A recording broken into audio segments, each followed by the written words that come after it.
नमस्कार मैत्रिणींनो, मी अंगणवाडी सेविका जया खाडे अंगणवाडी जिनियस या यूट्यूब चॅनलमध्ये पुन्हा एकदा आपले सर्व मैत्रिणींचे खूप खूप स्वागत करीत आहे। तर मैत्रिणींनो, मुख्यमंत्री माझी बहीण लाडकी योजना आणि या योजनेचे आपल्याला फॉर्म भरायचे आहेत। आपल्या मोबाईलमध्ये नारी शक्ती दूत ॲप्लिकेशन आपल्या मोबाईलमध्ये आहे आणि ते ओपन होत नाही, असे बरेच भगिनींचे प्रॉब्लेम आहे। मैत्रिणींनो, प्ले स्टोअरवरती जाऊन नारी शक्ती दूत ॲप्लिकेशनला अनइन्स्टॉल करा आणि अनइन्स्टॉल केल्याच्यानंतर परत त्याला इन्स्टॉल करून घ्या आणि आपला मोबाईल क्रमांक टाकून त्याला लॉग इन करत राहा। सारखं लॉग इन केल्याने नक्कीच ते चालू होईल आणि चालू झाल्याच्यानंतर हे बघा, मुख्यमंत्री माझी लाडकी बहीण योजना याला इथे क्लिक करायचं आहे। याला क्लिक केल्याच्यानंतर बघा, महिलेचे संपूर्ण नाव, जर अंगणवाडी ताई स्वतःचा फॉर्म भरत असेल तर इथे अंगणवाडी ताईने स्वतःचे संपूर्ण नाव टाकून घ्यायचं आहे। इथे बघा, पतीचे किंवा वडिलाचे नाव, इथे पतीचे नाव टाकून घ्यायचे आहे। जर दुसऱ्यासाठी हा फॉर्म भरत असेल, 21 वर्षाची मुलगी असेल, अविवाहित असेल, तिथं तिच्या वडिलांचे नाव टाकून घ्यावे लागेल किंवा इतर महिला असेल तर त्याप्रमाणे तिथे ते नाव टाकून घ्यायचे आहे। इथे बघा, अंगणवाडी ताईने इथे पतीचे नाव टाकून घ्यायचे आहे। त्यानंतर बघा, इथे जन्मदिनांक टाकून घ्यायचा आहे। जन्मदिनांक क्लिक केल्याच्यानंतर कॅलेंडर ओपन झाल्याच्यानंतर 2024 याला क्लिक करायचं आहे। आपलं जन्मवर्ष येईल आणि 2 ॲरो तिथे आहे, कारण इथे परमिशन नसल्यामुळे लाईव्ह व्हिडिओ करता येत नाही किंवा स्क्रीनशॉटसुद्धा घेता येत नाही।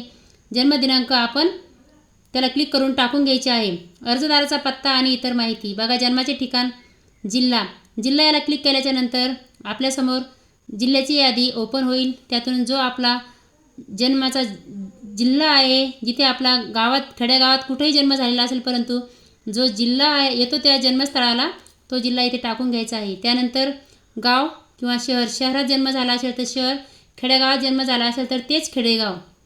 आणि ग्रामपंचायत बघा, ग्रामपंचायत याला क्लिक करायचं। याला क्लिक केल्याच्यानंतर आपल्याला जी ग्रामपंचायत येत असेल जन्मस्थळाच्या ज्या ठिकाणाला, ती ग्रामपंचायत इथे टाकून घ्यायची आहे। इथे जरी त्याच्यासाठी चौकोन रिकामा नसला तरी ग्रामपंचायत याला क्लिक केल्याच्यानंतर कीबोर्ड आल्याच्यानंतर तिथे आपोआप तुम्हाला स्पेस दिसेल किंवा जागा ओपन होईल। हे बघा, पिनकोडसुद्धा जे आपलं जन्मस्थळ आहे तिथलाच तो पिनकोड इथे टाकून घ्यायचा आहे। त्यानंतर बघा, पत्ता आता इथे पत्ता टाकत असताना इथे आपण प्रॉपर कुठे राहतो हा पत्ता इथे येईल। इथे मी माझी माहिती भरत असताना इथे मी माझ्या स्वतःच्या गावाचे नाव इथे टाकलेलं आहे। हे बघा, मोबाईल क्रमांक, इथे आपला मोबाईल क्रमांक टाकून घ्यायचा आहे। इथे आधार क्रमांक आपला न चुकता टाकून घ्यायचा आहे। कुठलाही तिथे एकसुद्धा अंक चुकणार नाही याची काळजी घ्यायची आहे। शासनाच्या इतर विभागामार्फत राबविण्यात येणाऱ्या आर्थिक योजनेचा लाभ घेत आहात का, या समोरच्या ॲरोला क्लिक केल्याच्या नंतर तुम्हाला होय आणि नाही 2 ऑप्शन येतील।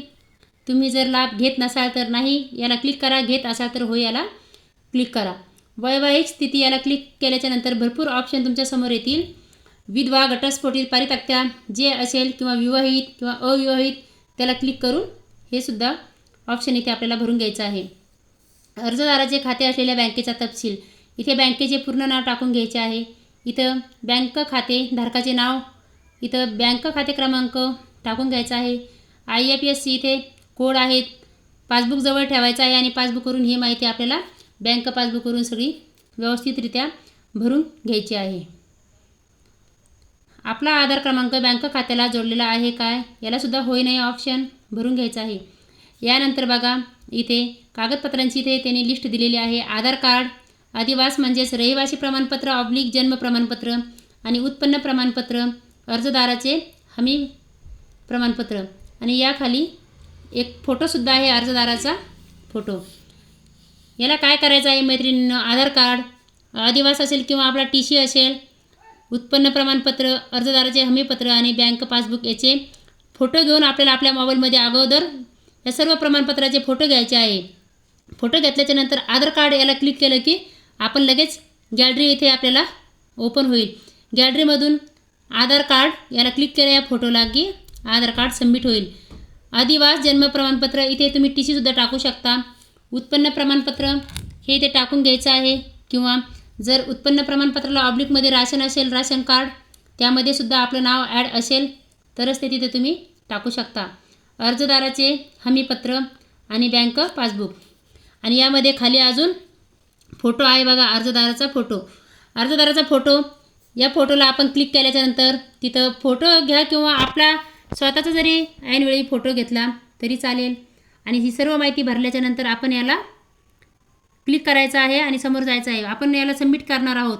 सबमिट केल्याच्यानंतर बघा, हे बघा इथे अर्जदाराचा फोटो, याला क्लिक केल्याच्यानंतर इथे आपण कॅमेऱ्यातून आपण लगेच फोटोसुद्धा घेऊ शकतो किंवा पासपोर्ट साईजचा फोटो असेल तोसुद्धा तुम्ही इथे कॅप्चर करू शकता.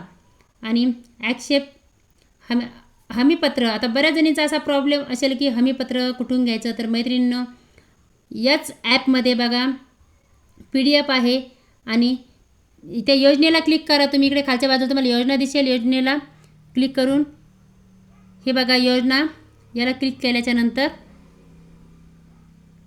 इकडे बघा योजना PDF डाउनलोड करा आणि इकडे खाली बघा हमीपत्र PDF डाउनलोड करा. हमीपत्र PDF डाउनलोड करायचं आहे आणि त्याचा एक स्क्रीनशॉट घेऊन ठेवा आणि स्क्रीनशॉट घेतल्यानंतर त्याच्यावर आपली सिग्नेचर करा. आपली सही झाल्याच्यानंतर त्याचा एक फोटो आपल्या मोबाईलमध्ये घेऊन ठेवा. मोबाईलमध्ये फोटो घेतला की आपण तो तिथे सबमिट करू शकतो.